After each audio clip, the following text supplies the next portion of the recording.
My guest today is a Sportsbook Oddsmaking Veteran from Las Vegas. He's also the co-host of the Cash Consideration Show podcast and a regular on SportsGrid TV and SiriusXM Channel 204. I'm excited to welcome Dave Sharapan. What's up, buddy? Man? How you doing? I'm fired up, man. I haven't seen you in years. Dude, it's been a long time. It's an absolute joy just to see you, let alone now I'm on your podcast. I'm going to have to have you on my podcast, all this stuff. This is great. I'd love to, man. I'm excited to be here.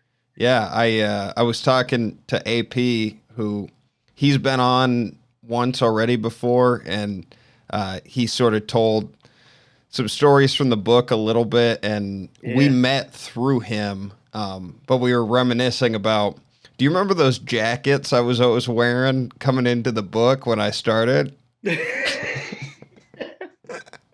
Yeah.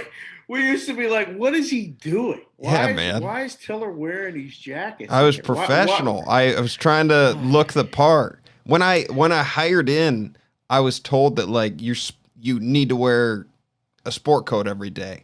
And so I literally went to Men's Warehouse, bought 5 different ones, and AP now has all of them. Because I don't wear sport coats at all, so he's got all of them. But do they fit him? I guess so. I mean, I was a little bit. I've gotten a little bigger since 2012. So yeah. Is that when you were in the book? Was 2012? Yeah, because I went. Oh my goodness! I did the summer there, and then I went to Seattle for law school. So like, I just remember getting up here like August and going to an M's game, and like it was the first time I went to Safeco at the time before they changed the name. And summer in Seattle is nuts. Like I think it's probably the best summers anywhere in the country.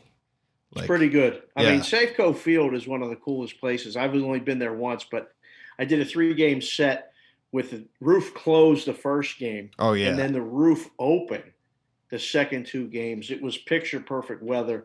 It was an amazing experience. So for sure, I agree. Seattle's pretty nice in summer, although you just recently had a little bit of a heat wave. Dude, it was crazy. I got AC, so I'm good, but like 70% of people up here don't have it. Because it it doesn't ever get over like 85. So it just popped off. But you're in Pittsburgh right now? So I'm on an East Coast world tour. It's unbelievable. This is the first summer that I haven't been working in a book in 19 years. Really? Right? So yeah. So I have time off. I got 3 daughters, 2 of which are playing, fast pitch travel softball. Yeah. An opportunity came for them to go back east and play for a New Jersey team. So I said yes, picked up. They played a tournament in Ewing, New Jersey. They played a tournament in Newtown, Pennsylvania, which is right around Philly. Yeah. My brother lives in Philly. So I stayed with him. We stayed there, played back-to-back weekends. Then I took a week to just take them to baseball games and see baseball stadiums. So we went to Citizens Bank in Philly. We drove up to Fenway. We saw 2 games back-to-back in Fenway, did the stadium tour in between. It was amazing. That's awesome. Yeah, drove to New York City, got rained out in the Bronx. We pulled up to park the car, and they said the game's postponed, so we drove back to Philly. Oh, damn. I'm originally from Pittsburgh and still got a lot of people here. They're like, come stay at the house. So I took them to PNC Park, and we saw the Pirate game yesterday and today. And contemplated. We didn't get a return ticket when we flew out here because it was so short notice. So, and I didn't know if they were going to make the team for the second week, which the girls went and played great. Pitcher and a catcher. My daughters are a battery, and they play outfield and first and all this stuff. So the team said stay, so we stayed. So I'm avoiding that 112 heat out in Vegas, but I'm remembering what it's like to be 95 and humid. Oh, yeah, man. We had to buy rosin bags, Adam. My kids never played in this kind of weather and sweat. They're like, why? I can't stop sweating. I'm like, this is what it's called summer back east. It's just swamp ass too. Like you can't do anything about it. Like, especially, I mean, DC area is probably the worst, right?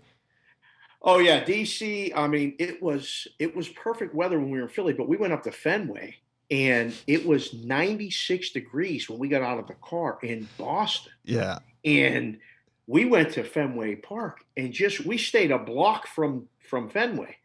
We walked up there. My daughters were like, I'm soaked. I'm like, everyone is. Don't worry about it. They're like, well, is it going to cool off? I'm like, no, it's not. And we sweated for 3.5 hours. It was just, I remembered, I was like, yeah, it is a dry heat in Vegas. It's hot as hell, but man, it ain't like this. This is your swamp ass. You just soaked. Squishy. Dude, I can't. Oh, that's brutal.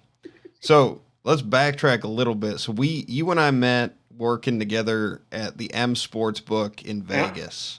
And you were ticket writer at the time, and I was interning. And Andrew Patterson was kind of the head of the back end of stuff. So I was working with him, and he's been on, I think it was episode 46 of this podcast, but smart guy. He introduced the two of us, and we hit it off because you're a hockey guy. You're from the East Coast originally. Like, give me like your backstory with betting a little bit, because we've never actually talked about how you got into sports betting in like Pittsburgh. Yeah. So I grew up in Pittsburgh, born and raised, played hockey, played every sport my whole life. But like I grew up right outside the city, and for 5 years, Jack Ham, Steeler linebacker, was my next door neighbor. Oh shit. So yeah, so I mean, he used to come over and shoot hoops with us. He didn't have kids at the time, so me and my brothers were like, he used to play quarterback for us in the street. I mean, he was a great dude. So we just thought it was normal. Like, hey, Mr. Ham's, going to hang out with us and stuff. So, I mean, one day he knocked on the door, had Tirey Bradshaw throw us a pass. He brought Bradshaw home from practice. Go get your football, guys. We come out, there's Bradshaw, go out for a pass. That's unreal. Another month later, he knocks on the door, go, hey, guys, go get your football. We're like, oh, who's out there? Lynn Swan is out there. Throw Lynn Swan a pass. This was in the late 70s. Yeah. So we were little kids. It was great. But so were you like kind of the big three? Like it was Pirates, Penguins, and Steelers. Like So I started playing hockey when I was 4. Back in this is 1975. So nobody was playing hockey back then. I mean, no kids in Pittsburgh were playing, but I was playing. So I was a huge hockey first. Guy named Pierre LaRouche was my favorite player when I was a little kid. I went and shot in between periods at the Civic Arena. I was, growing up watching the Canadiens teams that were amazing. Yeah. And then I hated the Islanders because they beat the Penguins every time, and then they won all those Stanley Cups. So total hockey, baseball, and football guy. Yeah. Obviously, basketball. The only team we had was the Fish that Saved Pittsburgh. It was a movie. That was the only real thing. But I like the Sixers because I got to meet Dr. J as a young kid. Anyhow, played all the sports, but I was always around what I now know were bookies. I mean, they just were book guys. Like, it's a way of life in Pittsburgh. And I was filling out tip sheets, which date me, but they were little parlay cards, essentially, that somebody was running out of a laundromat or a cleaners or something, where you fill out a 4-teamer, paid 5-1, all ties lose, and every game was either 3 or 7. So you had no shot, but this is what people were doing. Yeah. So I grew up around it. Then I go to school at Penn State. I played club hockey up at Penn State. Just back on that a little bit. Was there any legal stuff ever with that, or was it just like everybody was doing it? There was no No, it was all underground stuff. I didn't know any different though. I mean, I was around guys that were doing it. I was around guys that were betting. I was around guys, as I got to grow up, I was around what were now known as professional bettors. And Adam, everybody's a professional bettor now. You just go on social media, and there's everybody knows everything, and nobody loses. They're all professional bettors. Sure.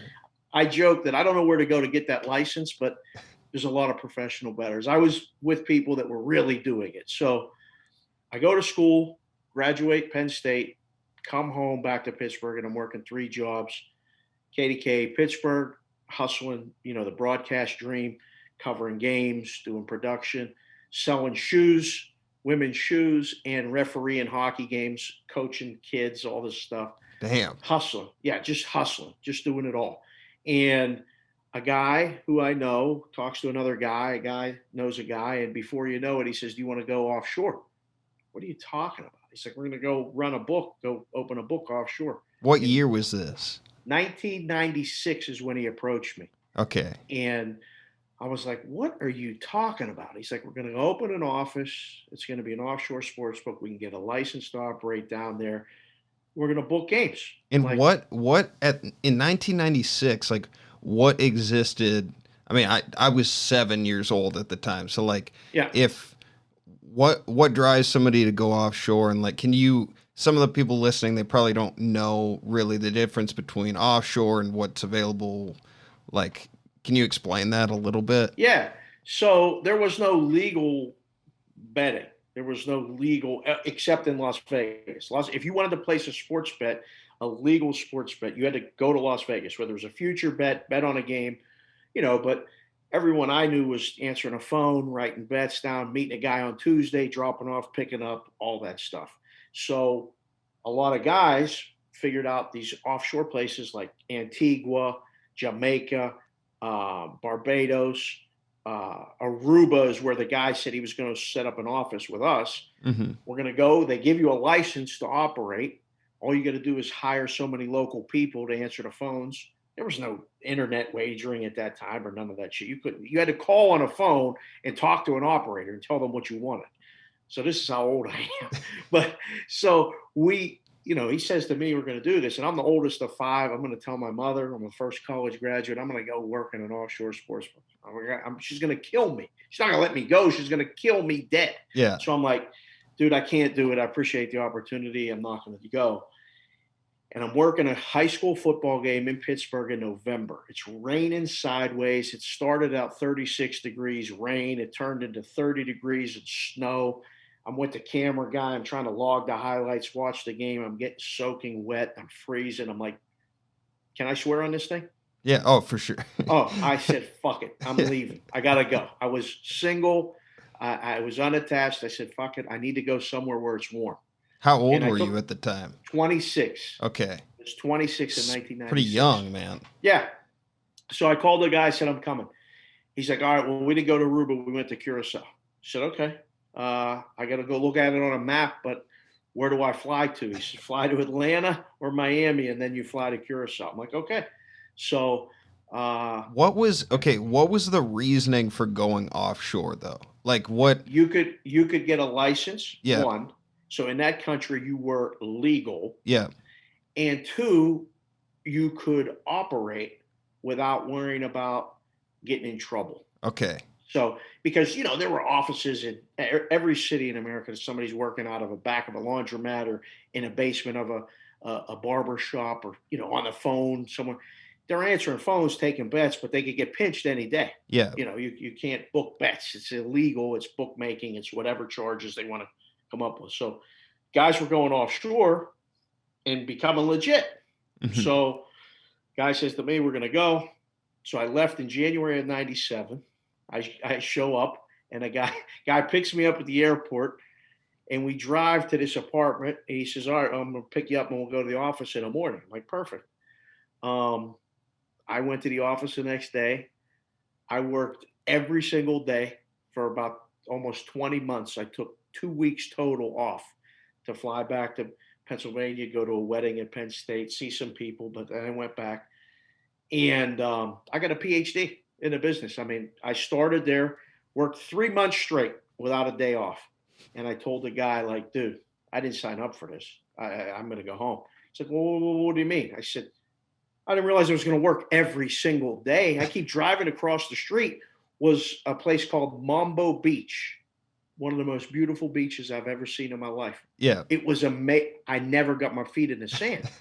I said, this is bullshit. We can't, you tortured me. I'm up on this office building on this balcony every day in between the East Coast start time of 7 p.m. games and 10 p.m. games. You got a little bit of a break. The phones didn't ring. So I would go sit and watch the sunset and dream about just swimming in the water. It was a 5-minute walk away and I couldn't go because I couldn't leave the office because somebody may call and want to bet 5 times or 10 times on a game. Yeah. So I was like, dude, I'm leaving. And we changed the deal. And he sat me down and said, all right, you're going to run the whole thing, basically. You're going to sit down. You're going to learn to make numbers. You're going to stare at this screen, which Don Best, which is still, we're still staring at the same damn screen 25 years later. Yeah. Learn how to read the screen. learn how to make numbers and take bets. And that's what I did literally for every single day for the next like 16, 18 months in a row. So was everything, there was nothing on the internet at this time, like in terms of like Don Best at the time was a service that you paid for that was like you got that, like you dialed in or whatever. You had to be wired directly. It was the elite of the elite services. You had to be professionally wired in, hardwired to get the stuff instantaneously. And I don't know how many people had it, but we had it.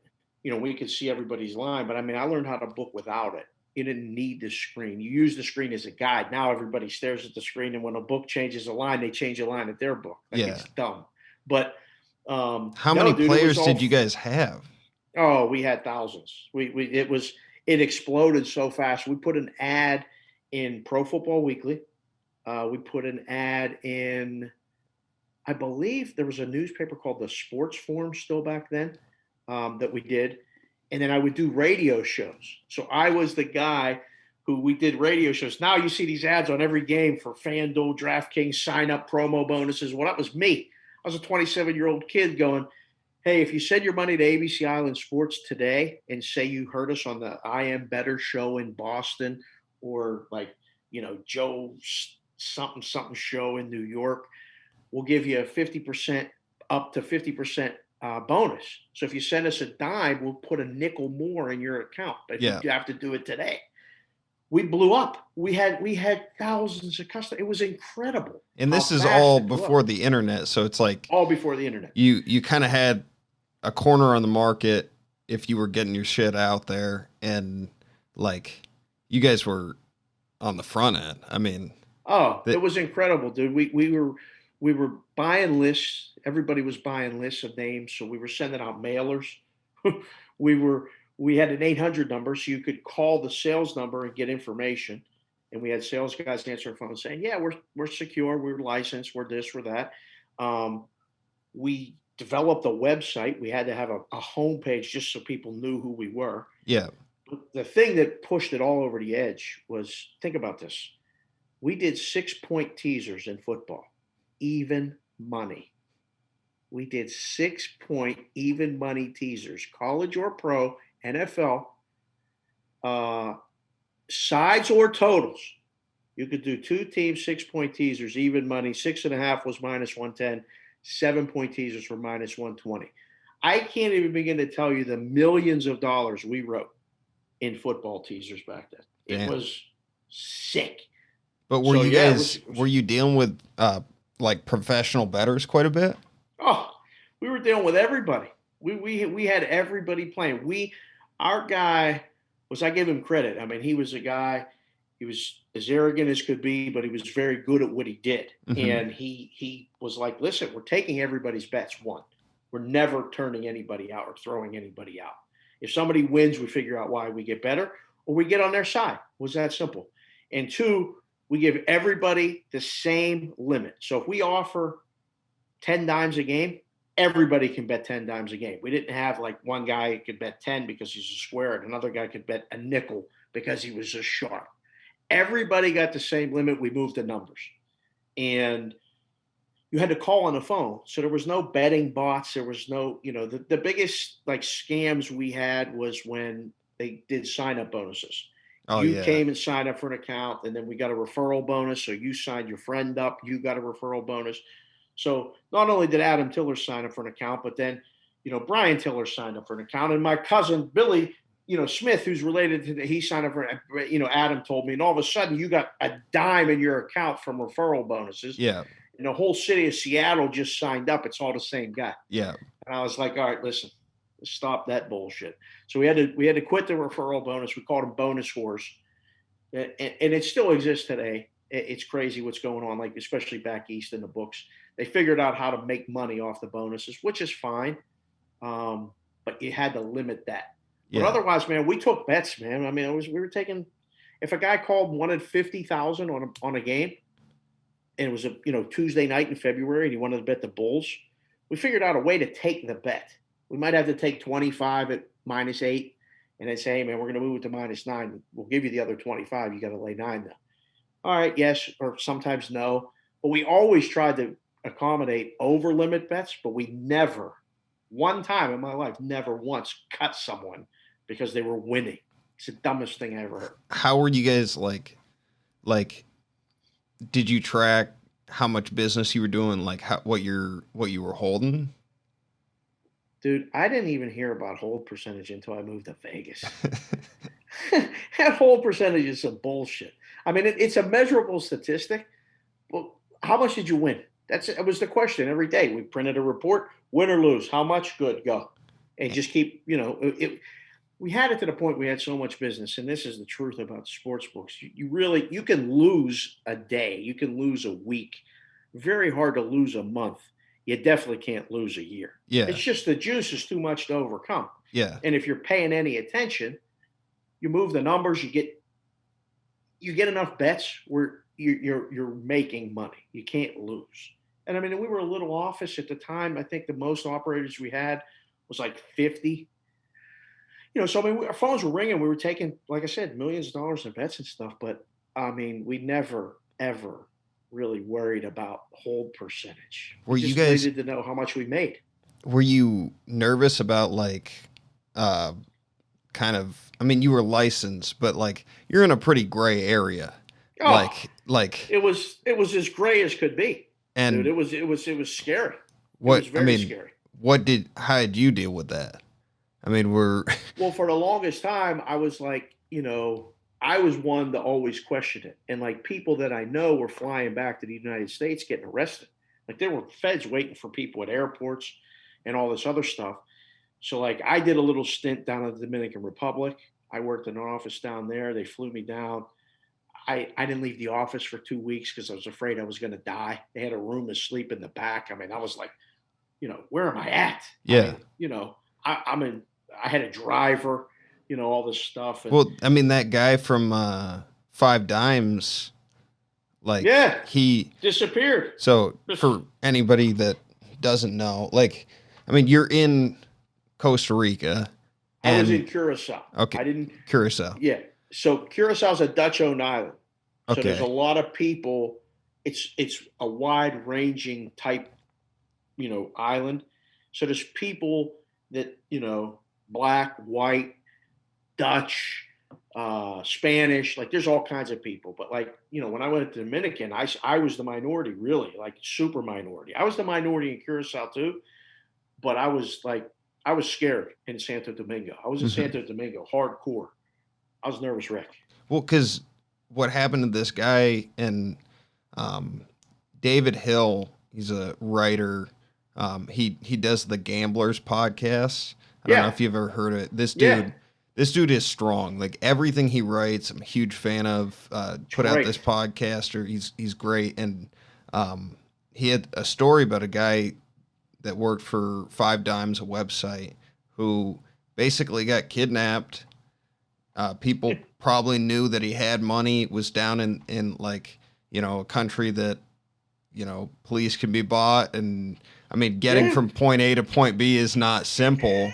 And they just jacked him, and there was like a ransom and all kinds of shit. But like, you easily could have, if the wrong people found out that you had money or that you were associated with those people, you could easily become like leverage. Without a doubt. And I mean, even the way I called it the compound, we were up on a hill that had a security guard at the front, and nobody could come up there unless they had clearance to get through. And then I lived in a CDS apartment. I mean, that they hooked me up and paid for, but like it was not the greatest apartment in the greatest area and stuff. And it started to get like, I mean, the job is stressful enough. You're watching millions of dollars and you're trying to win and you're trying to make sure you don't get beat and all this other, you got the right numbers and all this other stuff. It was challenges sometimes to get the money. One day, the U.S. just cut off credit cards from sending money. So or to cut off Western Union, you had to find a different way to send money, bank wires, checks, all this other stuff. So all this stuff was starting to happen a lot more. And what happened with a lot of guys that were in places like Barbados, Jamaica, Curacao, they were looking to move. They were looking, and Costa Rica opened up the doors. Come here. Well, they built a building just for sports books. And my guy said, we're moving to Costa Rica. And I said, I'm not going. He's like, what are you talking about? You're doing a great job. This is your future and this and that. I said, I need a break. I'm burnt out. And he said, all right, take 3 days and go home. I'm like, no, I need 3 months. I don't think you understand. I'm cooked. Plus, I was really I can't get arrested. I can't, whatever. Yeah. So I went back. I just left. I went back to the United States. I flew back to Pittsburgh, got out of the business for a little while. And when I landed in Pittsburgh, it was in February. It was 9 degrees. Now, I just lived in a place that was 65 to 75 every day. Yeah. Beautiful, every single day. I wore a T-shirt and shorts every day to work. And I landed and it was 9. I said, oh, I love Pittsburgh, but I can't stay here. Yeah. So I ended up moving to Phoenix, Arizona first. Okay. And I got out of the business. I was working a couple of square jobs, what I called them. I got into the furniture business. I was a sales and marketing director at a golf course. I got really good at golf, Adam. I was like down to like a 10 handicap. I was shooting really well. And I reunited with my now wife. And we had our first daughter. And she says, let's move to Vegas. My parents live there. And I was like, all right, that's fine. I was a stay-at-home dad. So I moved to Vegas. And I'm talking to a guy I'm playing hockey with who runs the valet at the Golden Nugget. One night after the game, we're having beers. He's like, why don't you come down to talk to the sportsbook director? He'll probably hire you on the spot. So I'm like, you know what? It's probably not a bad idea. Maybe I'll take a ticket writer job, just part-time, get out of the house. I go down, I meet the guy. Turns out his name's Chris Andrews. He's the director at the South Point now, another Pittsburgh guy. We talked for 5 minutes. He goes, all right, you're through. He said, can you start on Saturday? I'm like, dude, it's Thursday. I said, let me call my wife. He's like, you're starting on Saturday. It's college football. And that was it. I said, yes. I started writing tickets part-time at the Golden Nugget, 2004. I stayed there till March 1st, 2009, when the M opened. I was there for, CG opened that day, grand opening. I was there. I was there that whole time. Did some stints down on the Strip. I went to the Cosmopolitan, to the Venetian. Was it weird, like going from? I mean, what were you doing from a daily operation standpoint, offshore versus what you were doing in Vegas? Like I was the director or assistant director offshore. So I was doing everything except answering the phones and taking the bets. So what did that consist of, though, when you didn't really have the internet? Like, how were you guys making that work when, was it paper tickets or how were you even doing that? The software was amazing. The stuff the offshores were using 25 years ago was better than anything I saw in Vegas when I got there. I felt like I went back in time. My line is, when I started in Vegas and I was working at the Nugget, it was a huge operation and we were taking big bets. And I was like, oh, it's just like being offshore and this and that. And then the Golden Nugget sold. Tim and Tom owned it. There was a TV show back in the day. It was a circus, but we were taking 100 dimes a game in football. Shit. We were taking 20 dimes a game in basketball. It was nuts. It was great.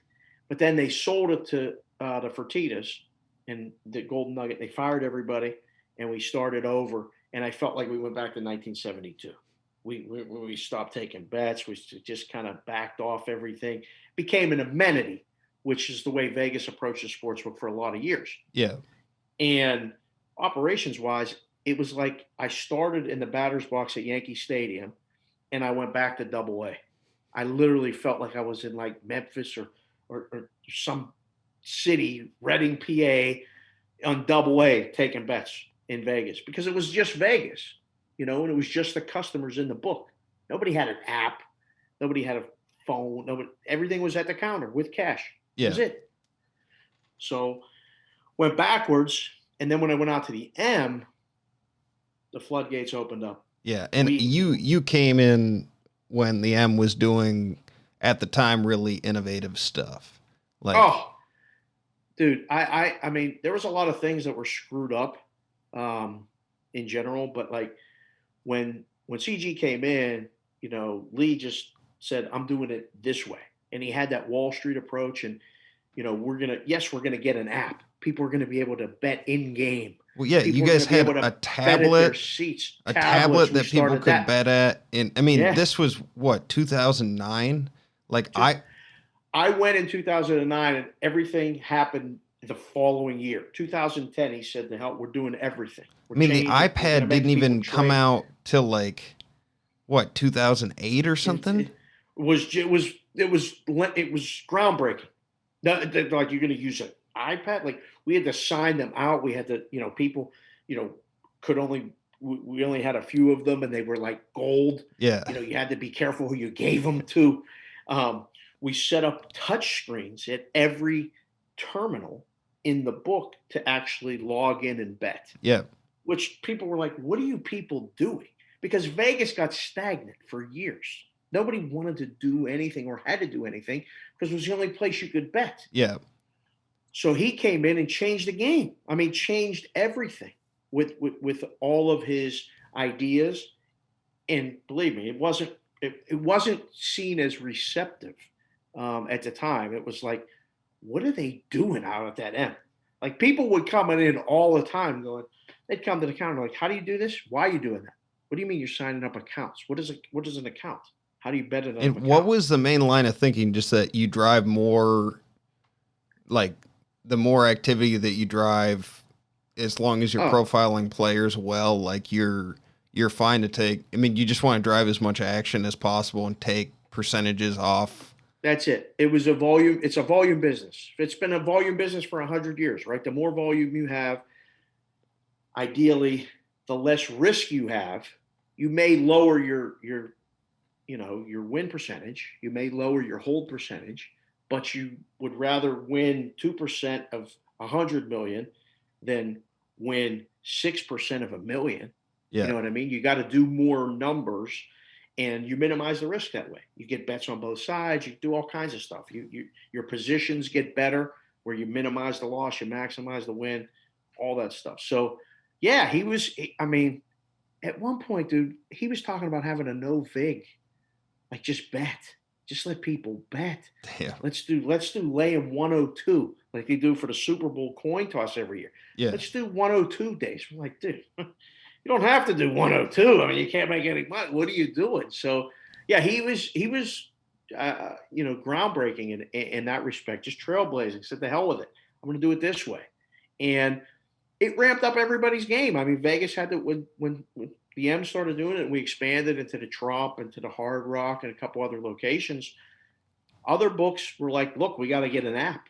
And before you knew it, apps were showing up. People were able to bet on account. All the phone rooms died. I mean, literally, there was books that had phone rooms where you had to call on the phone, just like we did in offshore. Those died. You didn't need phone rooms anymore. You didn't need operators. You just needed an app. Yeah. So it changed everything. Yeah, I remember when I went to do my interview, I flew from Indiana because I was still, it was my last year at Purdue, and I flew out to Vegas, and it was during March Madness that I like interviewed, and I read about LVSC. There was Chad Millman's book, The Odds. The Odds changed my life. That book, dude. Same. I tell Chad to this day, I mother F him all the time. I'm like, "Chad, you fucked me up. I read that book when I was in college, and I wanted to come to Vegas ever since." Same, dude. It actually brought me out there. Like, and I when I went out to interview, I told, Matt, the guy that I interviewed with, like, that's what sort of drove my interest in it and stuff. And when I got the job, I actually hit up Chad and said, like, "Dude, I'm working here now because of that book you wrote." And I came in, like, the timing of when I came in was a little weird because AP and I did a lot of fun, like, research type stuff, but like, I don't know. It just seemed like everything had gotten to the point where it was all programming in terms of Right. like, and I didn't have, that background and stuff. So it seemed like everybody, I don't know, I've been listening to Spanky's podcast quite a bit, and Right. it seems like everybody that does it well has a pretty strong background in programming.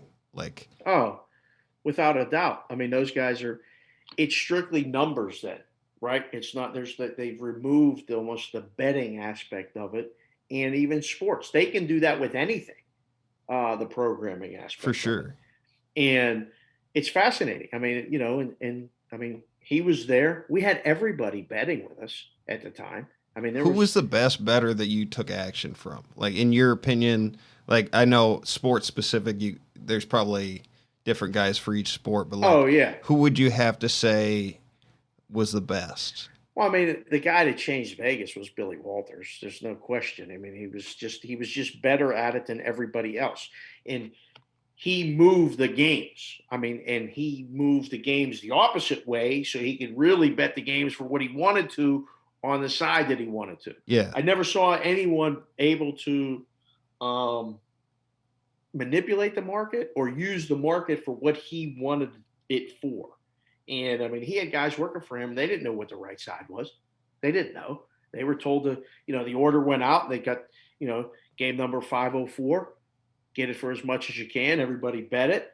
It wasn't really the play. The play was 503.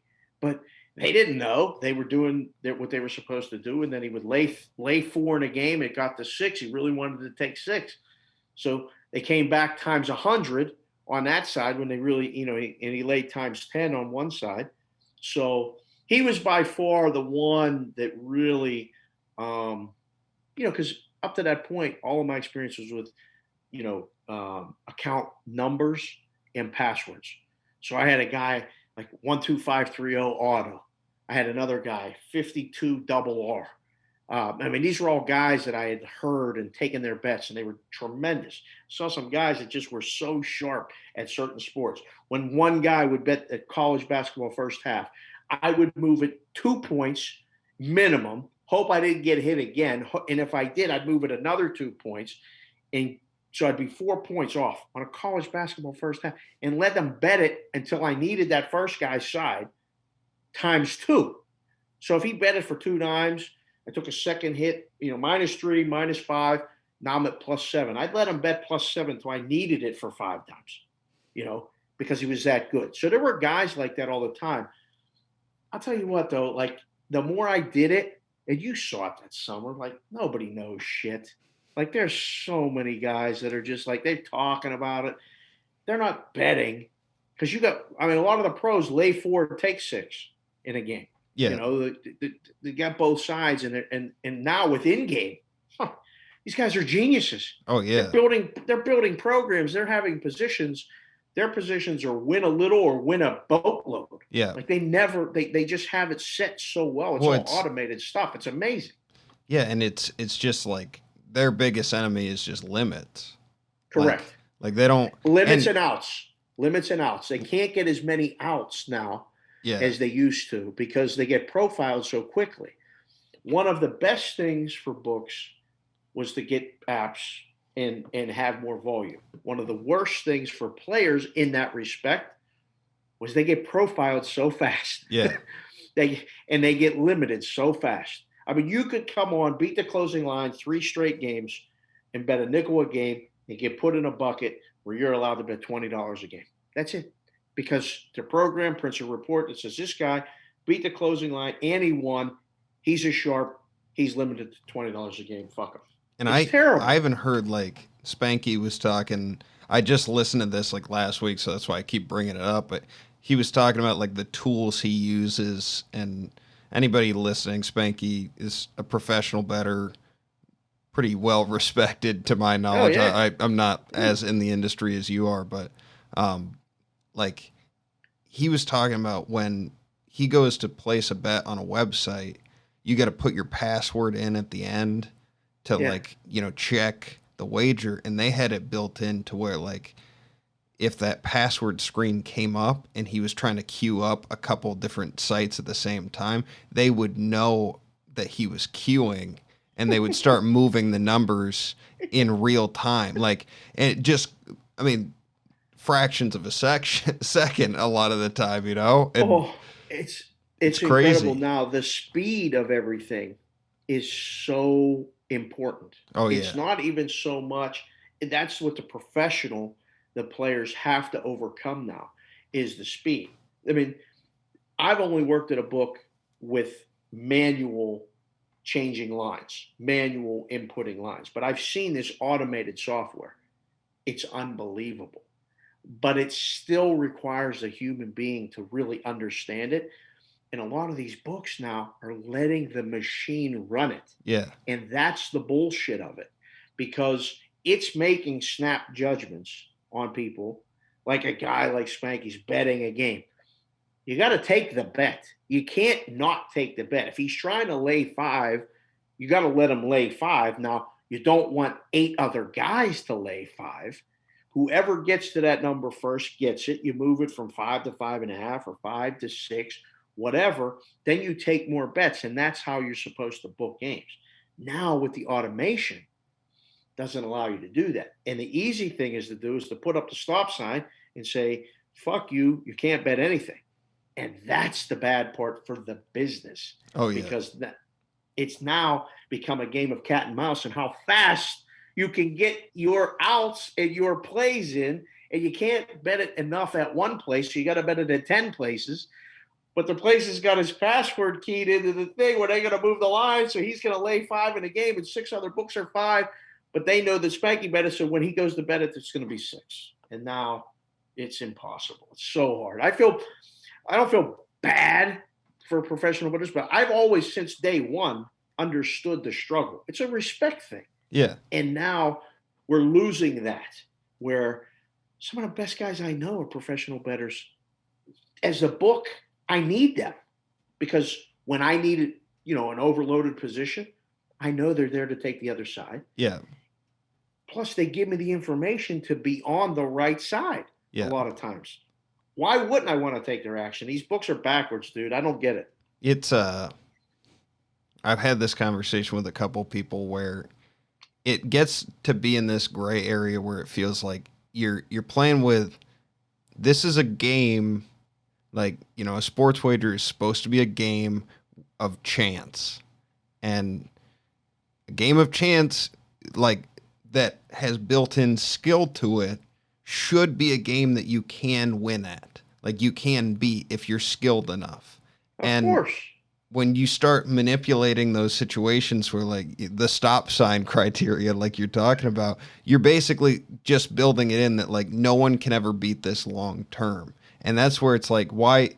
So you just want people losing. Like, you don't even want to create the opportunity where if somebody puts in the time and energy, and it, like you said, it's a volume business, and there are ways to, that respect can go both ways, but it seems like it's been this back and forth cat and mouse game. But, like, what do you think the widespread kind of legalization across the U.S. is going to mean for the industry?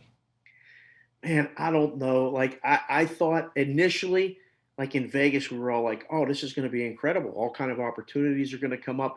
I left CG and moved to West Virginia to be the director of a sports book in Wheeling, West Virginia. It was going to be my return home to Pittsburgh. I didn't even know that. Yeah. So in 2018, PASPA passed in May. Somebody found me. All these people were, all these opportunities were sprouting up. They're like, look, dude, we'll pay you to be the director. You can do all this stuff. You needed a sport code. Exactly. Well, I was like, do I have to wear a suit every day? And they said only on the busy days. So I was like, all right. But so I pick up and move, and I leave my wife and daughters at home. I'm like, let me check this out.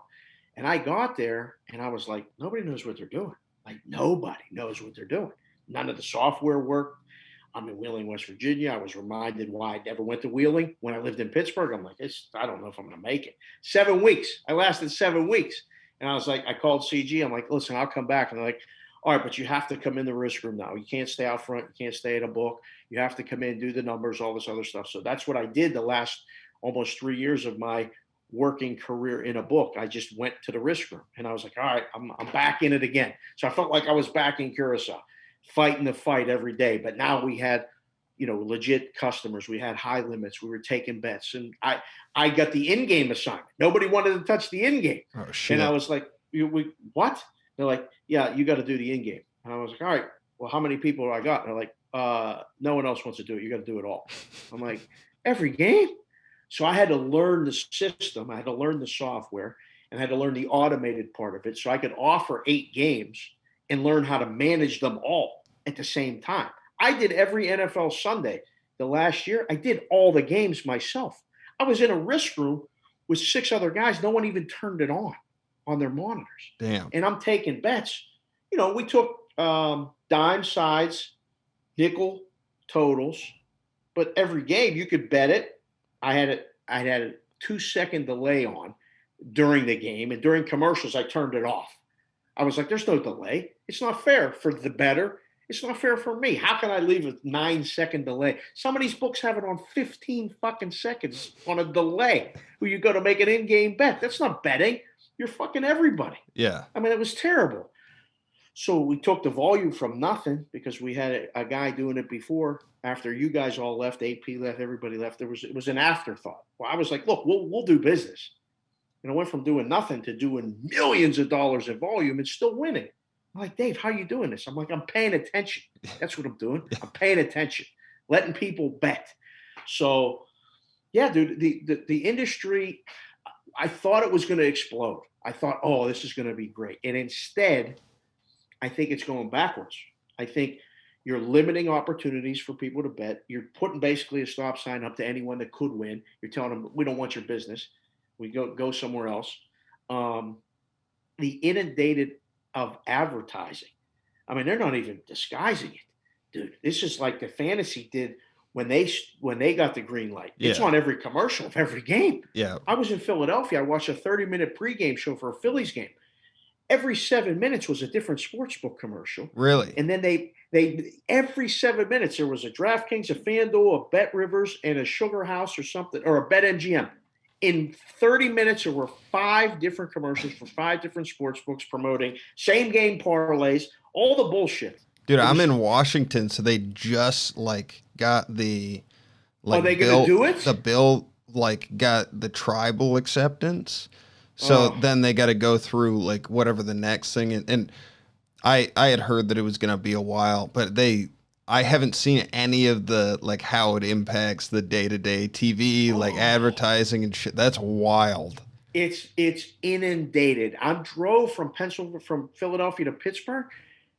Every exit on the turnpike on the way had a sign for a sports book. I saw Barstool Sportsbook, FanDuel Sportsbook, DraftKings, BetMGM. Just like I mean, in Vegas is a part of life.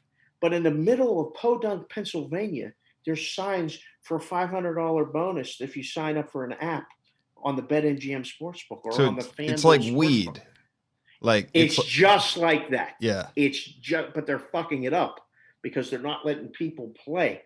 You still got to let people bet. Yeah. And sometimes somebody's going to win. If everybody lost, you'd be out of business in a year because you lose, you run out of money. Yeah. What are you going to keep doing it for? Some people gotta win. That's that's the flow.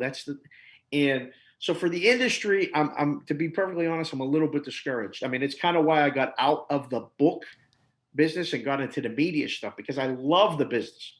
I love it. Yeah. And I love sports and I love talking about it. And I've done almost every job you could have in a sports book, every single one. So now I'm a media guy and telling stories and talking about bets that I've taken, experiences that I've had, places that I've been, people that I've met. The stories of people that I've met in the book, dude, are endless. And what do I do sometimes on my off days? I go hang out in the sports book. Yeah. Because I just love the atmosphere. I know all the people that work there. I know people that bet there. And it's still fun. Thank God. It's still fun for me to watch a game. Yeah. Which I don't know how much I like watching it when I bet on it. Yeah. But I still love watching sports. And going to games this past week has reminded me how much I love that. dude, there's no better atmosphere for a big game or a big event than being in a sports book. It is fucking fun. When you do bet, like what's a big bet for you? Like Biggest bet I ever made was 2 dimes. Okay. Biggest bet I ever made was 2 dimes. I've been with guys, I've taken $1 million bet. I mean, I've taken, somebody dumped a bag of cash on my counter, 2011 at the M, where you were, showed up in the morning. It was wet, wasn't it? Well, the first bag was not. The first bag was nice. It was a guy says to me, I want to bet the game. And I'm like, what are you talking about? He's like, it's Sunday, 2 weeks in, Packers, Steelers, Super Bowl. And the guy says, I want to bet the game. I'm like, okay. 6:30 in the morning. First guy in the customer. I'm like, how much do you want to bet? He's like, $1 million. And I'm like, yeah, all right, buddy. Go fuck yourself. When you get the million, bring it back. And I said, we'll take the bet. Because we had advertised on that marquee that we were taking $1 million bet. Yeah. And he goes, all right, hold on. And he bends down, disappears off the screen, comes up, boom, pops a bag. He's right here. I'm like, you got $1 million cash in a bag? He's like, I actually got 1.1. He's like, I have to lay 1.1 to win one, right? I'm like, yeah. I said, who do you want to bet? He goes, well, I don't know. How do I do it? I'm like, either this guy's playing me or he's really that clueless. But he brought $1 million. Yeah, that's the Packers. How big was the bag, dude? It was just a duffel bag. It was perfectly wrapped, strapped, and shrunk wrapped. I unzipped the bag. I'm like, holy shit, I think there's $1 million in here. So me and another dude ran it. We took the bet, Packers -2.5, -110. What did we do? We didn't go to 3. We went to 2.5, lay 20. So 18 minutes later, a guy comes running in the book and says, screaming my name, Davey, Davey, Davey. And I know the guy. And he's like, what? I'm like, calm down. What do you want? He's like, I want the Steelers. I want the Steelers. I'm like, yeah, I figured somebody would come in. It's even money on the Super Bowl. Yeah. He goes, I want the Steelers. I'm like, all right, for how much? And he goes, $1 million. I'm like, oh my God. He pulls out a bag. I swear to God, Adam, it was in a hole somewhere. I don't know where this fucking bag was. It was dirty, dusty money, like out of nowhere. Opened this bag. I was like, coughing. Disgusting. We ran that money. It took a lot longer to run that. Yeah. Clouds of dust were coming up from the money counter, all this shit. So we took $1 million bet, even money on the Steelers, plus 2.5. We went back to 2.5 flat, -110 both sides. It was unbelievable. So I seen all that stuff. Now when I bet, if I'm betting a game, it can be anything from $20, $50, $100. Like I'm just betting. I like to do the contests. I like to do the Westgate contest, the circuit contest for football. Yeah. So those are a dime contests, and I've been so close to cashing those contests multiple times. And now, I mean, as a dad with 3 kids, I don't even have the time to devote to doing it like I did. Yeah. So, I'll still pay attention and do stuff. Well, you're a hockey guy mainly, right? Like I love betting. Like last year I had Tampa Bay to win the Stanley Cup right at the beginning of the playoffs. I took 8-1 for 200. I won $1,600. I mean, it was, I just took it and gave it to the wife. I took the 200 back. I gave her the 1,600. I said, do what you want with it. Let's take the kids somewhere or something for the weekend. I didn't even, but that's what I like to do now. So, and I do all these shows and I'm doing all this stuff on the media stuff. So a lot of times I'll bet something in game almost while I'm doing a show. Because I see the line, I see what it should be. I'll fire something here and there. But now with the media stuff, the betting stuff has taken a back seat because it's like you got to do a job. You got to know the names, you got to know the numbers, you got to do all this stuff. So where all you're doing a podcast, you're doing serious stuff. Like what? Yeah. Where can people find all your stuff? So on Twitter, obviously, I do this at Sportsbook Consigliere. It's at SportsBK I tell stories, I take pictures, I do all this other stuff. So, and off of there, you can find all the media stuff that I do. But every week, we do a podcast called Cash Considerations. And originally started with me working behind the counter for CG, another guy working behind the counter for Caesars, another guy working behind the counter at Circa. And we would talk about the numbers and what was going to move and what wasn't, all this other stuff. Those guys went to WinBet, and WinBet has an embargo right now on talking to anybody. So they had to leave the podcast. So now I got 2 guys, one based in Philly, one based in Boston, who are new to the betting space, but they're media guys. Okay. And the podcast has taken a little different, not so much nuts and bolts, but more of an educational thing. And it's a lot of fun because, what's more fun than bashing Philly sports or bashing Boston sports for anyone else that's not from those two places? For That's sure. what I do. So you get to do all that shit. The Sirius and SportsGrid stuff it's called a show called In Game Live. So the games start, it's on from 4 o'clock to 7 o'clock Pacific, 7 to 10 Eastern. The games start, and we're watching the games, and I'm watching the lines, and they're like, is it a good time to jump in here? Is this a good time? Look at this 8-0 run. What should the number be? Oh, it's 10.5. It closed 4.5. You probably shouldn't lay that bad number. Wait, watch the total.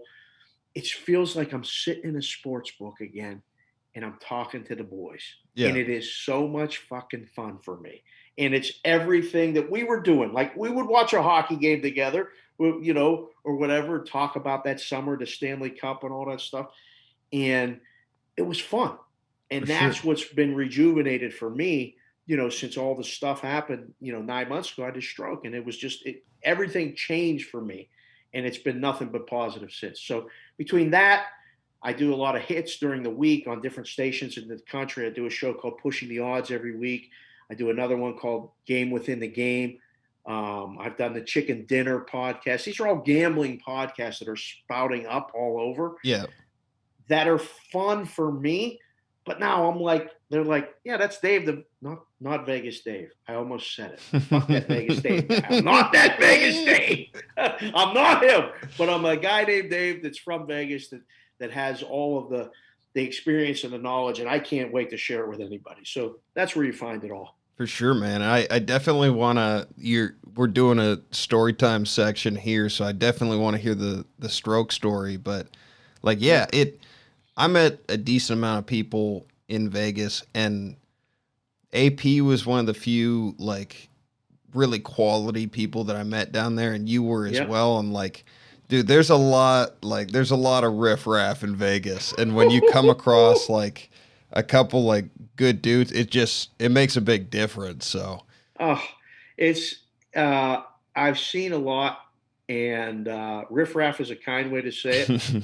For the Pittsburgh people, you'll know I use the word jagoff all the time. There's a lot of jagoffs. And there's a lot of fly-by-nighters. And this is what I saw in Curacao, dude. I mean, even when I went to Curacao, there were people opening up books that had no intentions of paying anybody. They only took the money in, they pretended to book bets, and then they disappeared. They were on the run when they came, and they were on the run when they left. Vegas is a very transient place. There's a lot of people doing stuff there, and there's a lot of stuff that I used to say all the time. When you pull the curtain and you look behind the curtain, forget about seeing the Wizard of Oz. You don't see nothing. Yeah. They're going. There ain't nothing. There's no substance to a lot of the shit that goes on there. So, yeah, you got a touch of it, but then you left and you went to, a different place up in the Northwest. But, yeah, dude, there's a lot of people that are just not, I don't know what to use the word, salt of the earth. They're just not real. They're just not. And, that's where, we bonded kind of right away. And, we had a lot of lunches together where we talked and this dude's cool. Went to school, Purdue, gets it, Midwest type, you get it. Yeah. And I think with the expansion of this business, I think more people will be like that. But you also get a lot more to jagoffs, and that's no good. Yeah. Vegas Dave's everywhere, man. Oh, dude, he's got billboards. He's the guy's a marketing genius. He don't know the goddamn first thing about the sports betting stuff, but he sells these Wales plays for nickel. You got to pay a nickel to get a guy's picks. Dude, there's stuff popping up on TikTok now. Because I just follow some sports betting stuff, and there are these accounts that are basically touts on TikTok that are fucking 18-year-old kids. I know. And I'm this? He's a prodigy. He knows shit, man. It's crazy, man. I caution everybody all the time. Do your research, right? Know what you're getting into. And none of this social media stuff, a lot of this is such bullshit. Just cautiously get into the space, because 98% of the bettors, Adam, are recreational bettors. It's for fun. It's to learn. And they're 2%ers, man. They're 2%ers of every business. They're the best at what they do. Yeah. Those people aren't on TikTok. They're not on the gram. No. You got to really search out and find those people. And I've been talking to a lot of them, and it'd be time for them to tell their stories. So there's a lot of guys that have been doing it for a long time that are pros. Yeah. But they have lives. I mean, they don't just. There's certain guys though that still stare at a screen for 12 hours, put bets in, try to hold 4% of a huge volume, and grind out a living. But it's not exciting. It ain't easy being a professional bettor. For sure, I'm man. the first one to tell you that. Well, if you got anybody like that you think would be good here, like I'm trying to build out. So I've had AP on. I got you on now. I had Eric Almirola, the NASCAR driver, on. Yeah. And like AP worked in NASCAR a little bit with getting like some betting stuff going there. So, and that was always an area that I actually like bet a fair amount of NASCAR stuff. Because at the time I got into the analysis and like, the actual data of it, but it's fucking betting NASCAR is hard, dude. It's not easy. Two of the sharpest guys I know, they bet all their sports. I mean, in fact, one of them had Tampa to win the Super Bowl last year at 60-1. Just on a hunch, he played it thinking Brady could end up going there, but not really knowing. And he bet it early. He bet it all the way down, made a huge score. But his name's Mark DeRosa. The other one is Zach White. 100% will get you in touch with them. They'll come on a podcast. They were the best. Zach was one of the best NASCAR bettors I've ever seen in my life. And he's originally from North Carolina. He just knows it better. Yeah. You'll be fascinated when you talk to him, because I took his bets for a while. And I was like, dude, what are you looking at? Because you're looking at shit ain't nobody looking at. For and sure. You're cashing tickets that nobody else is cashing. Like, he was so good at it. So there are those people out there. Yeah. It's just we got to find ways to tell them their stories. And that's kind of what I do, because I've been in those books and I've seen a lot of those guys. I'm like, dude, it's time. You got to tell the story. You've been hiding in the shadows long enough.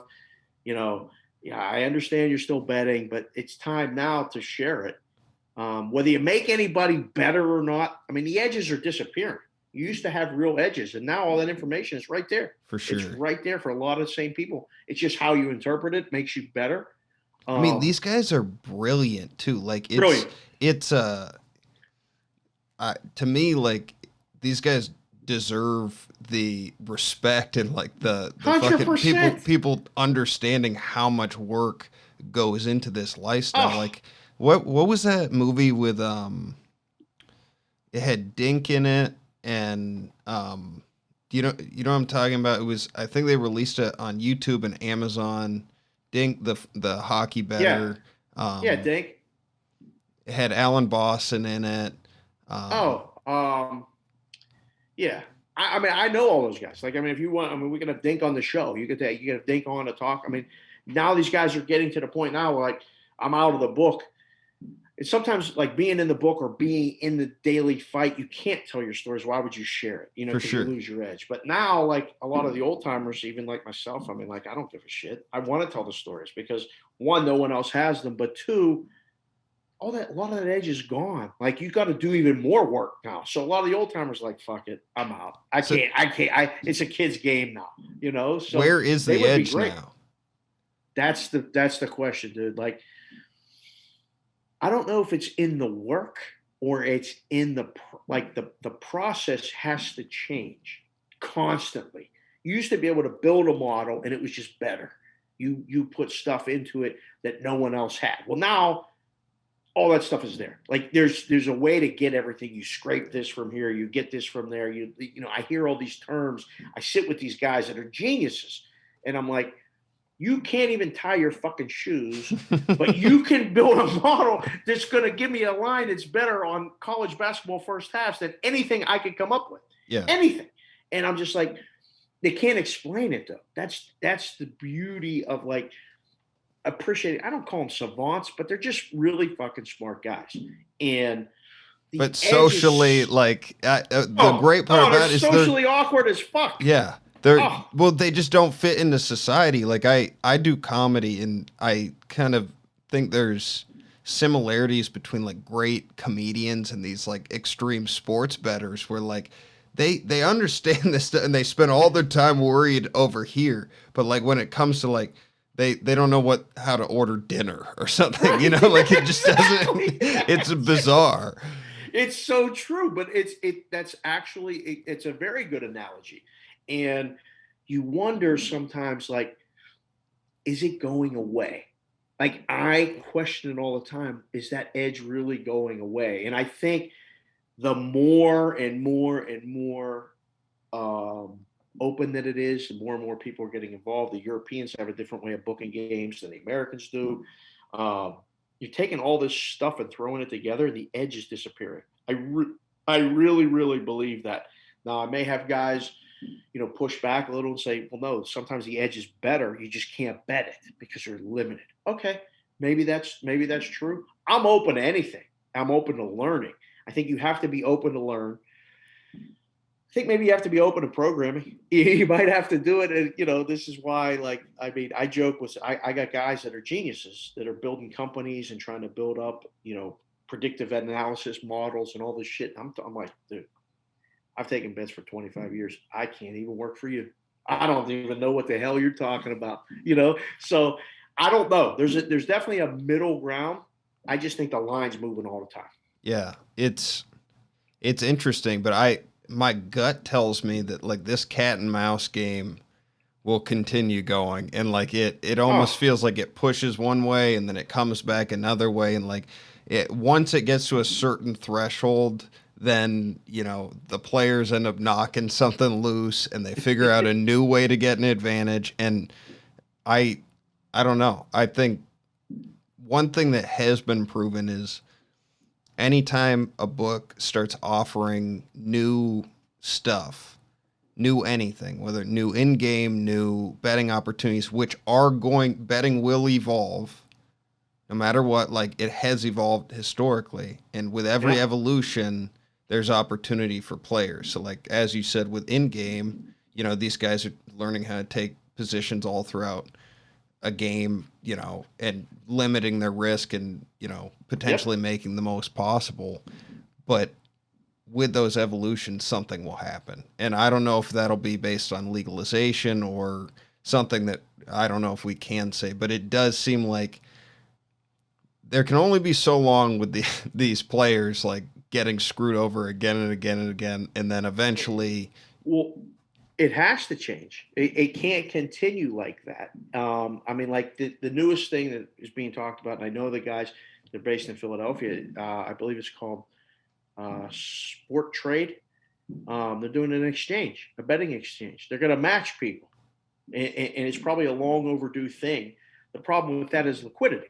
We were talking about that with AP years ago. Yeah. Like, let's match sharp guys against sharp guys. We used to be able to do that. There used to be a market for when you moved a baseball game from minus 152 to minus 160, there was somebody to take 160. Well, now the difference is they lay 152, they lay 160, they lay 168. Everyone's looking at the same shit. The best shit is the best stuff for the same guys. So now they're laying the first number, the second number, sometimes even the third number. And the books don't want that liability. So what do? They shut them off. They just stop taking the bets. And it's like the sticky stuff in baseball, right? The pitchers figured it out and got too good at it. And baseball said, well, no more sticky stuff. Yeah. We don't know what you're doing, how you're doing it, but we know that ain't nobody interested in baseball no more because ain't nobody scoring no runs. So they stopped doing it, and now it'll push back. Yeah. So I think your analogy is dead on with being accurate. I just don't know how it's going to go. For sure. Well, we'll have to see. Well, let's transition a bit. I'm gonna play our Storytime music, and then we can get into the story you got, and we'll go from there.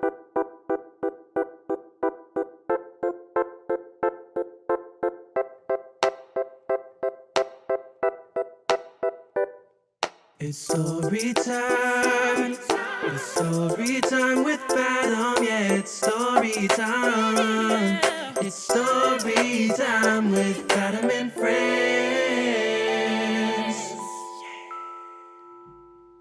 Had to have something good to transition, wow, so there we go, man. How about that, dude? I like it. Thanks, buddy. Okay, so we've been talking about this for a few months now, and I asked you to kind of save it for me for on here. So I've never heard this story before, but you had a stroke? Yep.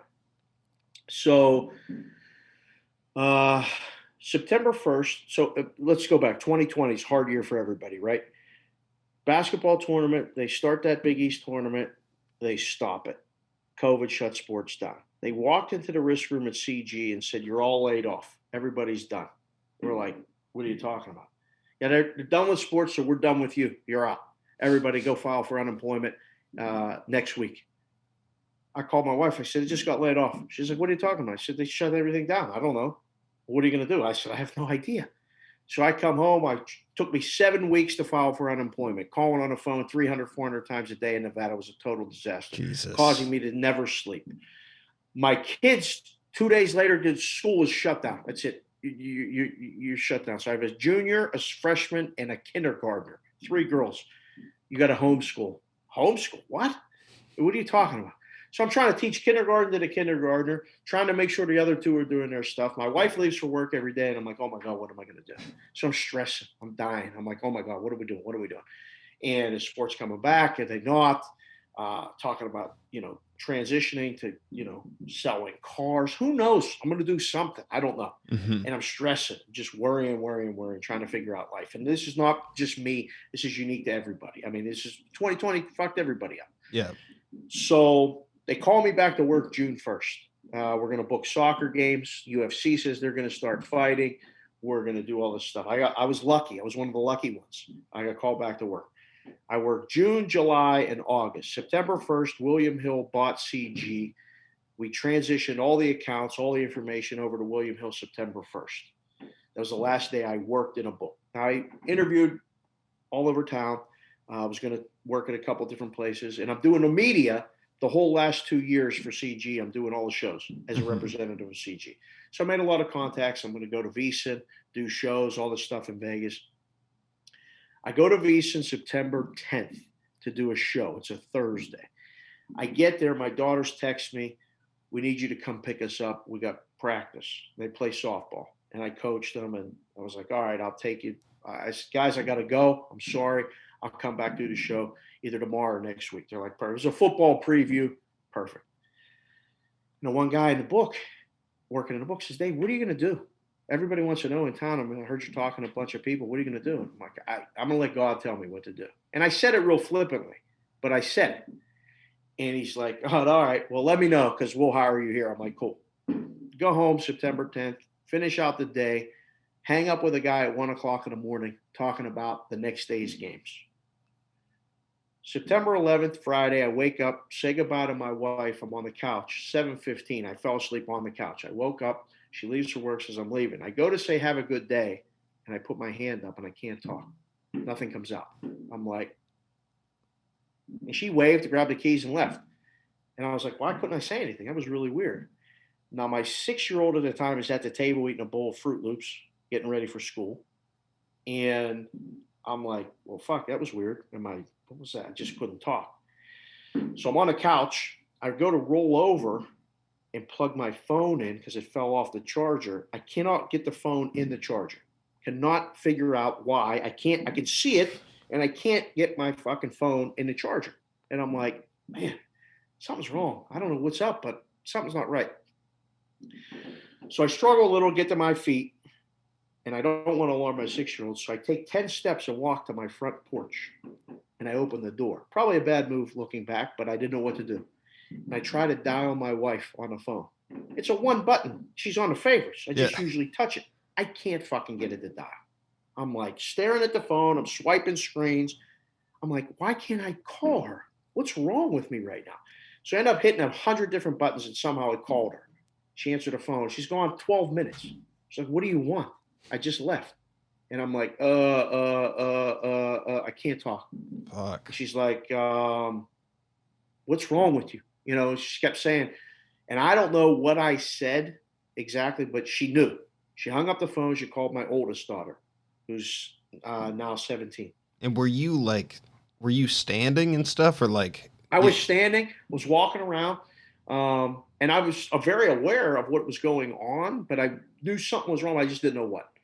So my 17-year-old comes down the stairs.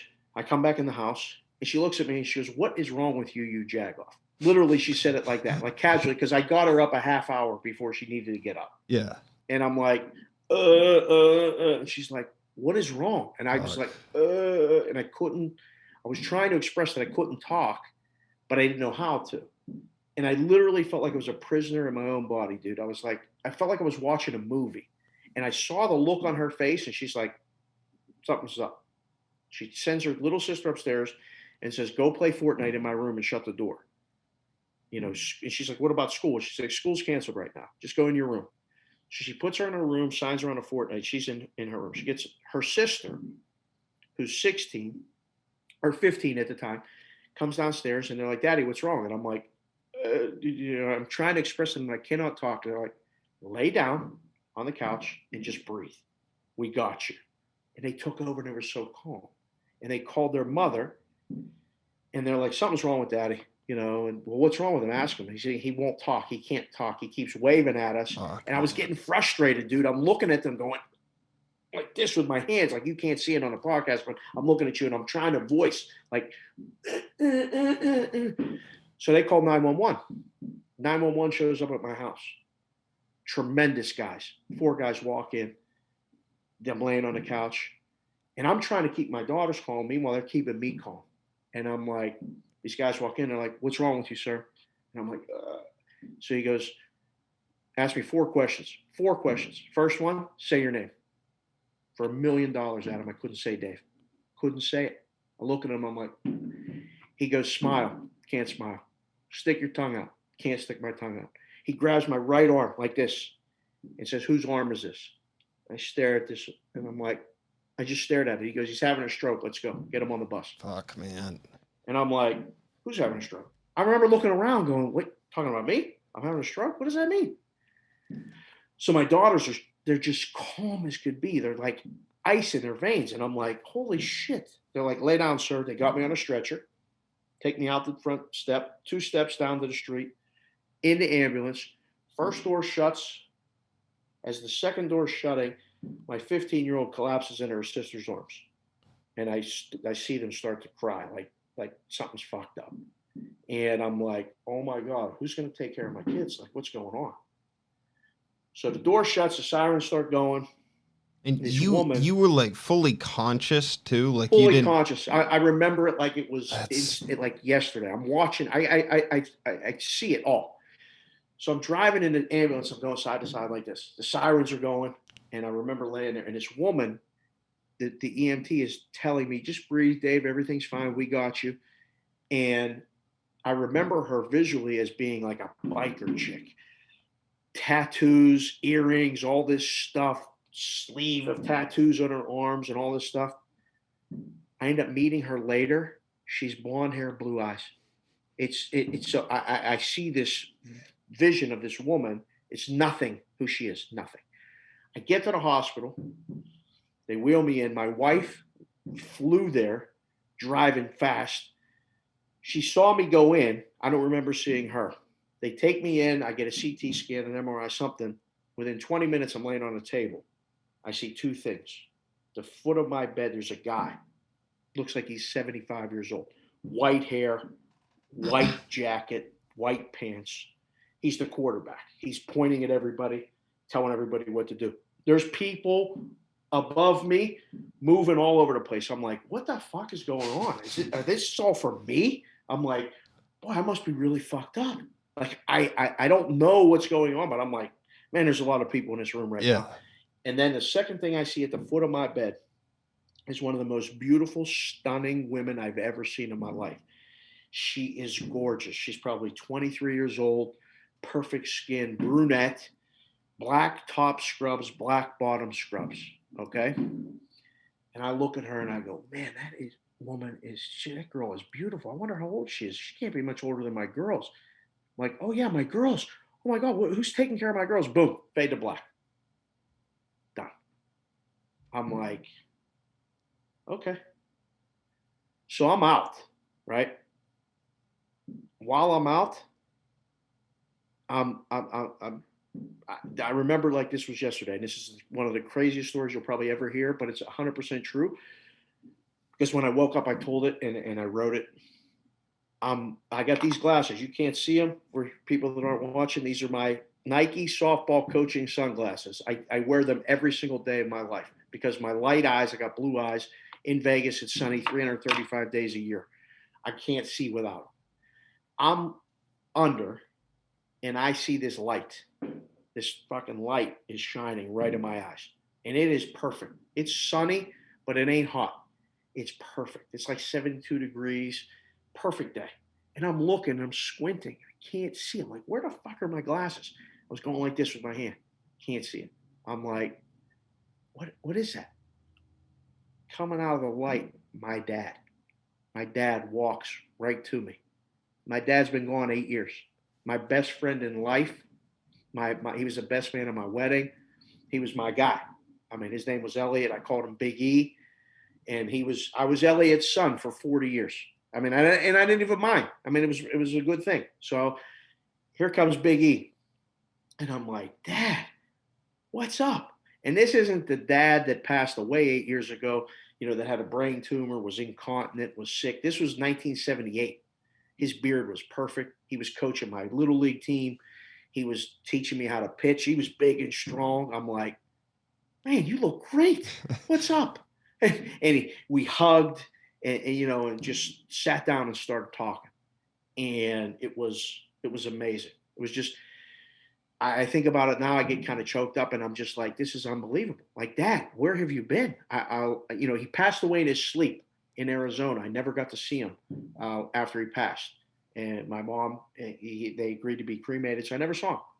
And probably off and on in the back of my mind, all this time doing all this booking games and all this stuff, always wondering, I hope Dad's okay. I talk to him every day anyway. I used to talk to him every day when I was at school, when I was in Curacao, 3 times a day, morning call, midday call, evening call, every day. Yeah, every day. Damn. Even for years. I'd be 40 years old, call my dad. So we sit down, we talk. And nothing particular. He asked about the kids. He asked about my brothers and sisters. I'm the oldest of 5. He asked about my mom. How's everybody? It's just, everybody's good. Blah, blah, blah, blah. How are you? I'm great. All right, it's time to go. Are you ready to go? And I'm like, stand up. I said, Dad, I can't go. I got to go back. Jess and the girls need me. Jess is my wife. I got 3 daughters, Kylie, Kelsey, and Kendall. I'm like, the girls need me, Dad. I got to go. And he goes, are you sure? I said, yeah, I'm sure. So why don't you come with me? They'd love to see you. They miss you. And he's like, yeah, I can't go back. But I got to tell you something. I'm like, what? He goes, stop Grizzying. Stop Grizzying. And that was his expression back in the day. That's Grizzying is worrying. He said, stop fucking worrying. Tell your brothers, tell your sisters, tell your mother, tell everybody. Stop worrying. It's going to be okay. He said, Dad, it's been rough, man. I don't know what I'm going to do. He's like, Dave, I'm telling you, it's going to be okay. I'm good. Don't worry about me anymore. Go for it. And I'm like, okay. He goes, all right, I got to go. What? So what was the environment like? I'm telling you, it was like, all I remember was it was as green a grass as could possibly be. The sky was perfectly blue. And it was literally, I was warm and comfortable. But was it more like a feeling than being able to see? Like, could you see what you look like, or like? I couldn't see what I looked like. I could see him. I could see it was like we're standing next to me right now, like we're talking just like this. And when we stood up and he told me that stop worrying, I was like, okay. And then we had a thing. I was the first one to go to college, and it fucked him up more than me. But like, we never said goodbye. We always said see you later. That was what we did. So he stood up.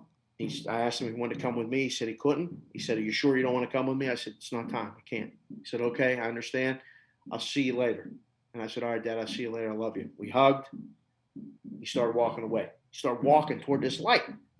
And I'm like, oh, wait, no, Dad, wait, don't go. And I start shaking my head side to side, shaking my head violently side to side. I'm like, Dad, wait, don't go. I wake up and I'm shaking my head side to side. Physically shaking my head side to side. I wake up and I'm like, open my eyes, and I'm like, where the fuck am I and what was that? I swear to God. So I'm laying in a dark room covered in a sheet, and my arms were across me like this, like sitting like this. And I'm like, I'm dead. I gotta be dead. I'm dead. That was amazing. Like, Dad's okay. So I'm not wearing a hat at the time. So I'm laying there like this.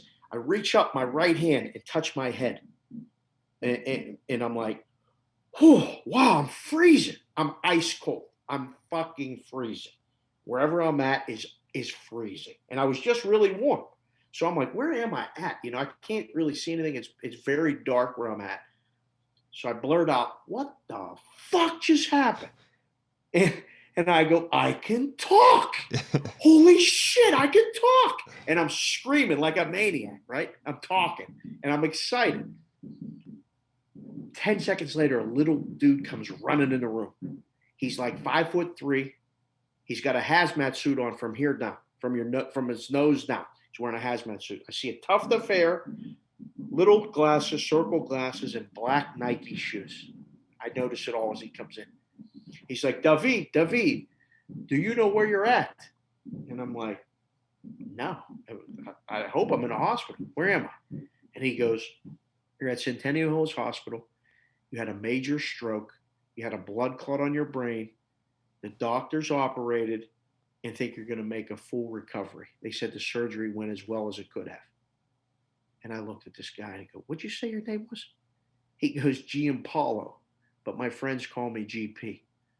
I looked right at this guy, Adam, and I go, listen, I love the name Giampaolo. It's a beautiful Italian name. I'm going to call you Giampaolo. I really appreciate you telling me that. Where's my wife and kids? And he goes, well, because of COVID, you cannot come in.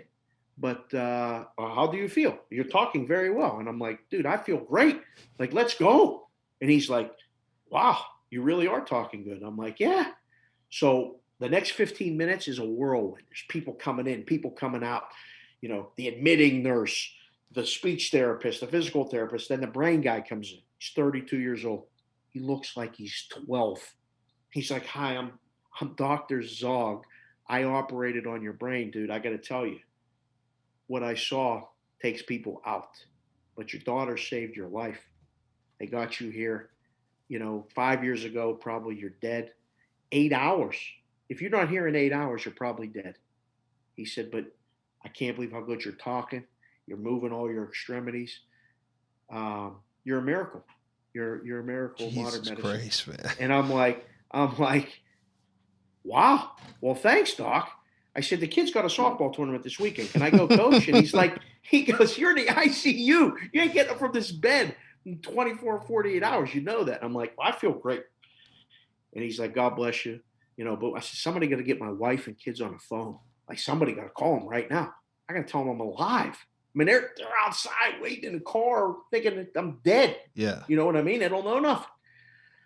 So this guy, GP, gives me his phone, dials my wife, and he's got a New Jersey phone number. So she answers it like it's a telemarketer. Hello?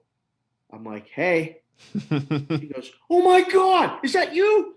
I'm like, yeah, it's me. She goes, are you okay? I said, I'm great. I said, how are you? And we start crying. And then I get each one of my kids on the phone. And, I tell my daughters, thank you for saving my life. You guys, you saved my life. Doctor said you saved my life. And it's been unbelievable since. I mean, literally, I'm in that hospital I'm in that bed for 24 hours. I pass every test. They come at me. Speech therapist comes in 3 times. The third time she came in, kissed me on the cheek and said, thank you. Thank me. Thank you. She's like, no, thank you. You touched me. You're going to be you're great. You're back to normal. You sound great. Good luck to you. God bless you and your family. Physical therapist came in. I passed every test in the world. Move your arms, move your legs, lift up, this, that. He's like, man, he fist bumped me. He said, I don't usually get to see patients like this after a stroke. He said, keep going. Just keep going. So all of this happens 24 hours. I get moved to a recovery room, and they're going to keep me in the bed, like chained to the bed, because I can't move because I'm a risk. I hustle the nurse. I'm like, listen, if I show you that I can walk from here to that wall and back, will you get me, take this monitor off so I can at least go to the bathroom and walk around? She's like, are you sure? And I said, I'm 100% sure. Let's go. So I almost do like a shuttle run, Adam. She lets me off the thing. I go to the wall and back. I'm like, how was that? She's like, you're really good, huh? I'm like, I'm great. Take this thing off. So she took it off. For 4 days, all I did was write. I said to the nurse, give me a pen and some paper. And I started writing.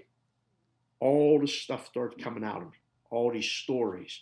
The story about my dad, seeing my dad. It's clear as day in my head. And I write it all out. So the 5th day, they say, well, you're going home. I ran every test in the world. They still think it might be AFib. I might have an extra heartbeat in my chest.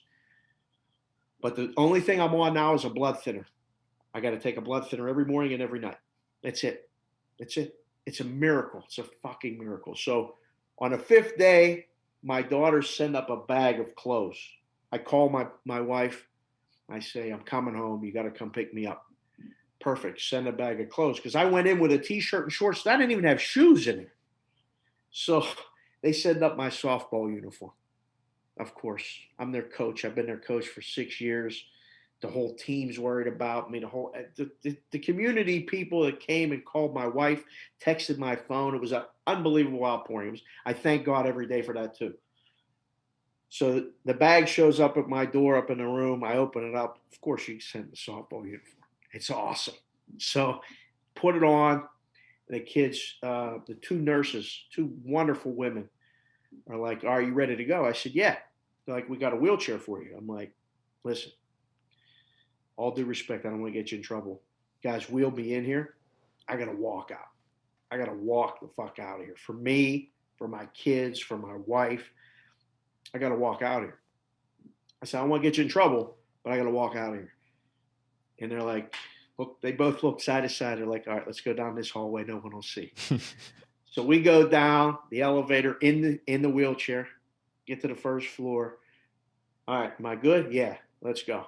So we walk out. They walk me out the door. Dude, I walked out like Conor McGregor. I was fucking like, yeah, let's go, And it was the best, most amazing reunion of my entire life. My kids mobbed me.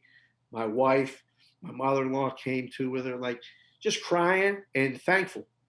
And literally the 3 words that kept coming up when I was writing were blessed, lucky, and grateful.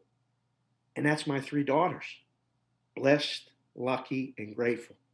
And anything since has been just amazing. It's just been amazing. Like everything, I've had that experience. There's more. There's more to all of this. And I'm sharing it with everyone that I can tell. Stuff smells different. Stuff tastes different. Stuff looks different. I try to stay away from as much negative as possible and sharing the positive of life every day. And life is a grind, right? But we're all in it together. And I'm just trying to just be that person that has a story that I can't wait to share. And I mean, this is like, we've been trying to set this up for 2 days, right? I'm on East Coast. I was at a party for July 4th with one of my lifelong friends. And he was one of the first people to call me in the hospital. He goes, are you okay? I'm like, yeah, I'm okay. He said, are you sure? He's like, you're 10 years younger than me. You can't die before me. I'm like, no, man, I'm good. I'm telling you. And I talked to him for about 8 minutes. And he goes, after 8 minutes, he goes, Dave, I got to tell you something. I don't want to alarm you because I'm talking and I'm like, do I sound okay? Do I sound like I have a slur? Do I sound fucked up? Do I sound, And he's like, no, you sound fine. The whole time he's telling me, you sound fine, you this and that. And he goes, Dave, I don't want to alarm you, but you've been calling me Billy for about 15 minutes. It's okay because that's my brother's name. But I'm like, fuck, really? I'm all fucked up already? And he starts laughing. He's like, I got you. And I'm like, you dick. I was in the bed 20 minutes waking up and he's jagging me. And we just laughed and cried over the phone together. I'm at his house and I was with his family who all knew my dad. And he's like, Dave, you got to tell the story. You got to tell the stroke story. And so I was at a party right before me and you were recording this on July 4th, telling the same story. And I had people that I don't even know crying. They're like, man, that's amazing. I'm like, I'm telling you, it's the truth. And whether you believe it or not, that's on you. I know it happened to me. And so now I have that strength every day. I have that experience with me every day. So when somebody cuts me off in traffic, I wave. I'm like, hey. Whereas before, you want to shoot them the finger, like, fuck you, you get mad. Nothing bothers me anymore. Dude, it's so like unreal that it's sort of like, yeah, I mean, I'm kind of glad you said that, because you're like, you can believe it if you want to believe it. Like, if I didn't know you and I didn't know your character, like it would be unbelievable to me. Like, it's such an unreal story, but like, even since talking to you and everything that happened, like just hearing you talk about coming out of the room and dude, I've had pretty much, this is episode 70 or something, and I've had everybody bring a story on, and like that was probably like the most intense and like overwhelming and fucking interesting. It had everything in it. And thank you for sharing that. I mean, yeah, dude, it's been great to share, and I thank you for the opportunity to do it. I'm glad you're here. I'm fucking. It's when you said that, it like totally caught me off guard, and like it just, fuck, man, we're all lucky to still have you, but then for you to, like, I'm glad you fucking saved it for this podcast so I could capture all of that, because there's a lot there, and I'm glad you're sharing it with people, man. Yeah, man, it's great, and like, I don't know what's next, but like, I've talked to some people about, I mean, you could do a TED talk with this story. You could do, this is bigger than sports betting. And sports betting has allowed me to get to where I'm at and do all this stuff. And now I got this forum where I'm like I've heard more stories about strokes that didn't end so well. I've heard stories about strokes that did end well. I've heard stories about getting this vision and this light and this afterlife and all this stuff. And whereas before you're like, man, that's fucked up. Like that really happened? Like, that can't be. I'm telling you, it happened to me. So again, whether anyone believes it or not, that's on them. But me, and the people that know me know, fuck, look at Dave. Like, he's different. Like, I'm better than I was. I'm 50 years old. I feel like I'm 20 again. Yeah. I got the energy back. I got, like, God did for me what I couldn't do for myself. I couldn't stop worrying.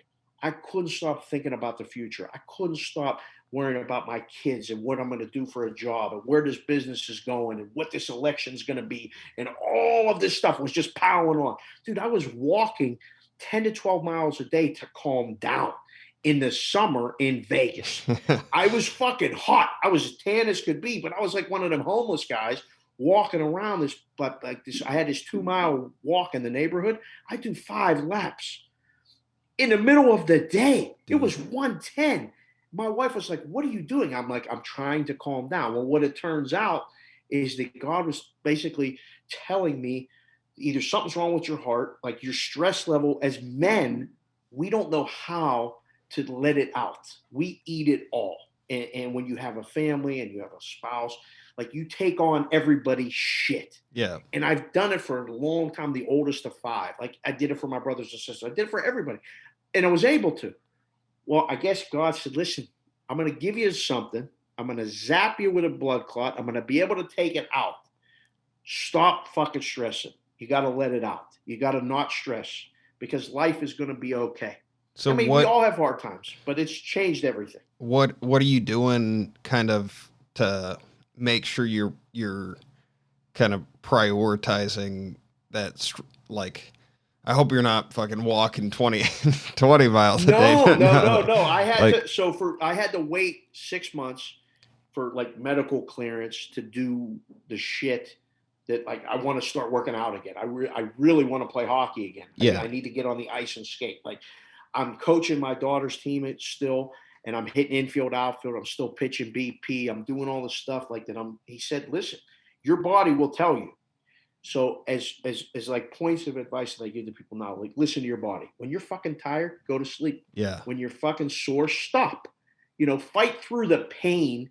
But when it's telling you more, listen. Yeah. And slow down. When I went to the islands, I learned how to live slow. because that island life is slower than anything we encounter in America. Anything. I used to go to McDonald's down on an island. It took 30 minutes to get your food. 30 minutes, Adam. It was slow. Changed my life, made me smell the roses during the travels, right? So it was always that way. And then I got caught up in the book and the Vegas and the win and loss. And why didn't you move this fucking first half number? Why'd you let this guy beat us for 2 dimes when you should have been? It's a stressful fucking lifestyle, man. Like Dude, that. it's hard. That, and for anybody that's listening that's in that business, like it's coffee, it's cigarettes, it's like everything that you could put into your body to sort of just like dull the pain of it, you know? And it's so true. And so what God did for me is he got me out of the book. I'm not in the book anymore. Like the stress level of it daily. I'm talking about the book, but I'm not in the book every day doing the fight, which I think I would have died in that chair. Adam. It's like being a day trader all the time. It's too much. Yes. I love the job. I would have died in that chair. I would have never left. They had to get rid of me to go. I would have never left because it's what I love to do. But now I have a benefit of reflection, right? And two, the other thing that I had never, I was always a good sleeper. I could sleep anywhere. I could fall asleep right in this chair talking to you if I really shut it down. But the importance of sleep is so important in life. Oh, for sure. When you're in your 20s, you don't need that sleep. Like you do the hustle, you do the all-nighters, you do all this stuff. As you get older, like you got to sleep.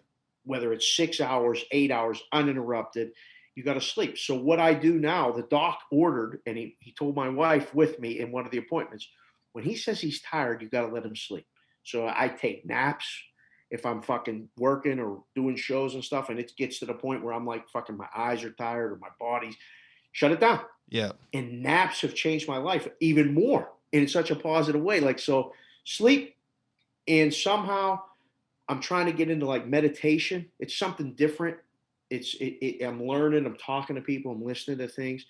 And like music, dude, music is in comedy. Comedy's another one where you just listen to someone talk and you appreciate what they're saying. You may not agree with it, and that's okay. We've lost the ability to have a conversation and disagree as a society, as people. I love to just listen now. I always was a good listener. Now I love it even more. So I think you got to find a way, whatever it is, it's different for people. Some people are workout fiends. They go work out, and that gets them relaxed. When I woke up from the hospital after all of the stuff went on, right, and I realized where I was, I talked to my wife and kids, everything was okay. I said to GP, can we turn that TV on in the corner? He's like, yeah. Why? What's on? I'm like, there's got to be a game on. It was game 5 of the Clippers and the Nuggets series. Clippers were up 3-1. They were 9-point favorites. They were up 16 points. I said, GP, do you watch basketball? He's like, I don't really like it. I like soccer, but I don't watch sports much. And I'm like, watch this game. Because right now, I bet the in-game line is probably 15.5, and Denver's going to come back. He's like, what do you think that? I'm like, watch the way they're playing. They're going to play defense now. They're hitting a couple threes. Watch what happens. And it brought a calm to me. And I found it. It was watching the games. That brings a sense of calm to me. So now, almost every day, my wife and kids are like, what are you doing? Watching a game. But I'll watch any game. I'll go watch little kids play sports. I love watching games. So that's my favorite thing to do. Not only my own kids. Today, I went to the Pirate game today, right, with my friend. I took my kids. I said, what are you doing after the game? He's like, oh, my one son has a tournament game. I'm like, where's the address? I went and watched 4 innings of 12-year-olds playing baseball because it brings me joy. So that's one of the things that I do. That's like my thing. I read and I watch games. Fuck yeah, so man. It works for me. Well, dude, we're just about the clip for what we shoot for time-wise. So, yeah. And I want to let you get back to the fireworks and the family and all that shit. But thank you so much for coming on, man. This was so much fun to do. For like anybody listening, where can they find your stuff? Where can they follow you? Just like it's Twitter and then anywhere else. So we're talking to a bunch of people. I mean, I'm gonna have to get on the gram. I'm gonna have to do the TikTok. I think we're gonna have a cash considerations shit that we're gonna do. But The show you can find anywhere podcast you find is called Cash Considerations. It's at Cash Consid Show on Twitter. My personal Twitter, because of Vegas Dave, I can't use Dave in my name on there, so I started as the Sportsbook Consigliere, which, one, I just love the word consigliere, but two, my dad was everyone's consigliere. I used to call him Big E the consigliere, and he used to sit and listen to people talk, and now that's what I do. So I'm the Sportsbook Consigliere, which is Sports BK Consig on Twitter, and all of my appearances on SportsGrid, on SiriusXM, everything's on there.